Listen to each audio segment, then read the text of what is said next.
Hello, आज आपण बनवणार आहोत आलू कॉर्न चाट. यासाठी घेतलेले आहे 2 चमचे तूप. त्यामध्ये आपण टाकणार आहोत चिरून घेतलेले बटाटे. बटाटे शिजण्यासाठी वरतून झाकण ठेवलेले आहे. सुंदर असं पावसाचे वातावरण झाले आहे.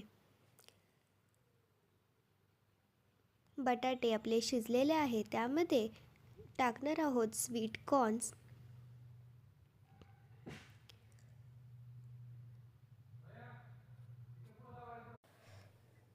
स्वीट कॉर्न्स टाकून झाल्यावरती सगळं काही मिक्स करणार आहोत आणि त्यामध्ये टाकलेली आहे लाल मिरची पावडर, चाट मसाला